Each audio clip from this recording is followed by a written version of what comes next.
Hello बच्चों, welcome to our channel physics Patna से। आज के इस वीडियो में हम एक बहुत इंटरेस्टिंग फैक्ट के बारे में डिस्कस करने वाले हैं। जैसे हमने देखा होगा बचपन से कि एक मैग्नेट लेते हैं और एक छोटा सा आयरन का टुकड़ा लिया या स्टील का टुकड़ा लिया तो वो आके और मैग्नेट में चिपक जाता है। तो एग्जैक्टली ये किस वजह से होता है? ये होता है मैग्नेटिक इंडक्शन के वजह से। तो हम पहले सीखेंगे कि मैग्नेटिक इंडक्शन होता क्या है और फिर ये समझेंगे कि ये आखिर आयरन का टुकड़ा मैग्नेट में आके चिपका कैसे। आइए देखते हैं। तो मैग्नेटिक इंडक्शन का मैंने यहां डेफिनेशन ऑलरेडी लिख रखा है। ये होता क्या है जरा देखिए। ये एक ऐसा फिनोमेनन, एक ऐसा प्रोसेस है जिसमें अगर हम कोई मैग्नेटिक सब्सटेंस का मतलब क्या? कोई भी ऐसा सब्सटेंस जो मैग्नेट की तरफ अट्रैक्टेड होता है। तो हमने यहां एक आयरन का या स्टील का बार लिया है। अगर इसको हम एक मैग्नेट के नजदीक रखते हैं तो ये भी टेम्पररीली एक मैग्नेट बन जाता है, एक टेम्पररी मैग्नेट की तरह बिहेव करने लगता है ना। तो हमने इसमें ये यूज किया है, जो हमारा कीवर्ड है वो है टेम्पररीली। क्यों हुआ ऐसा जरा देखिए। ये आयरन बार हमने रखा है मैग्नेट के नजदीक तो एक टेम्पररी मैग्नेट की तरह बिहेव करने लगा और इसमें आपको ये आयरन फिलिंग्स मतलब छोटा छोटा आयरन का पीसेस दिख रहा होगा कि ये इसमें आके चिपक गया है। लेकिन दूसरे वाले फिगर में आपको दिख रहा होगा कि यहां से इसके बगल से हमने मैग्नेट को हटा दिया। तो हटाने के बाद अब देखिए क्या हुआ। ये जो आयरन पीसेस इसमें चिपका हुआ था ये सब आके नीचे गिर गया। इसका मतलब अब इसमें मैग्नेटिज्म नहीं है। इसने अपना मैग्नेटिज्म, जो टेम्पररी मैग्नेटिज्म इसने अक्वायर किया था, वो इसने लूज कर दिया। तो इससे हमने कंक्लूड किया है कि ये तभी तक इसमें मैग्नेटिज्म है जब तक इसमें इसके बगल में मैग्नेट हमने रखा हुआ है। इधर से मैग्नेट हटा और इसका भी मैग्नेटिज्म लूज है ना। तो इट इज क्वाइट सिंपल। अब देखिए हम ये समझते हैं कि आखिर ये जो आयरन का हमारा टुकड़ा था ये मैग्नेट में आके चिपका कैसे।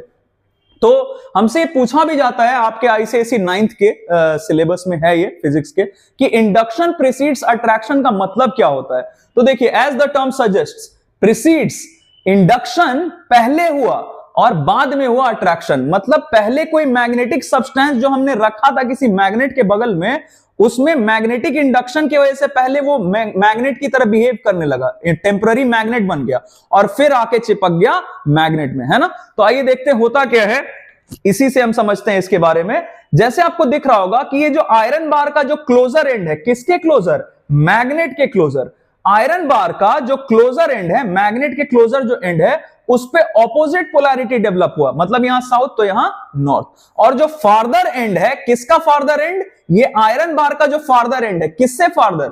मैग्नेट से फार्दर। तो दूर जो एंड है इस मैग्नेट से, उस पे सेम पोलैरिटी डेवलप हुआ। अब देखिए हमें पता है कि unlike poles attract each other and like poles repel each other. तो हमें दिख रहा है कि यहां साउथ यहां नॉर्थ, तो अनलाइक पोल्स है तो ये आयरन बार जाके इस मैग्नेट में चिपक जाएगा, है ना। It is quite simple. अब देखिए इसके लिए मैंने एक एग्जांपल यहां पे रखा हुआ है। जैसे आपको दिख रहा होगा कि ये बार मैग्नेट है और हमने यहां पे आयरन नेल लिया हुआ है। ढेर सारा आयरन नेल है हमारे पास। जैसे अलग से मैं आपको यहां बना के दिखा देता हूं। जैसे एक आयरन नेल हमने लिया तो इसका जो फ्लैट वाला एंड है आप उस पर ध्यान दीजिएगा।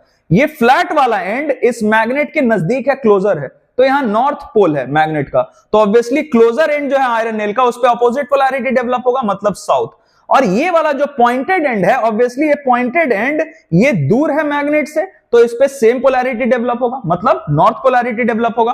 अब हमें पता है कि unlike poles attract each other, तो ये नॉर्थ और ये साउथ, तो ये जाके चिपक गया, आयरन नेल जाके चिपक गया बार मैग्नेट में। और फिर क्या हुआ? फिर इसके नीचे वाला जो आयरन नेल होगा, अब देखिए उसमें क्या होगा। ये तो टेम्पररी मैग्नेट बन चुका आयरन नेल। अब इसके क्लोजर कौन सा एंड है? दूसरे आयरन नेल का ये वाला एंड। तो इस पे कैसा पोलैरिटी डेवलप हुआ? साउथ। तो फिर नॉर्थ और साउथ, तो फिर ये भी जाके इसमें चिपक जाएगा और ये चेंज चलता चला जाएगा, है ना। तो आई होप मैंने जो आपको इस वीडियो में समझाया है वो आपको अच्छा लगा हो, समझ में आया हो। अगर ऐसा है please do like our video and subscribe our channel and let others also know, ताकि हमारा जो मोटिव है इस चैनल को स्टार्ट करने का कि बच्चों के लिए फिजिक्स आसान हो सके, वो आपके मदद से पूरा हो। Thank you very much and keep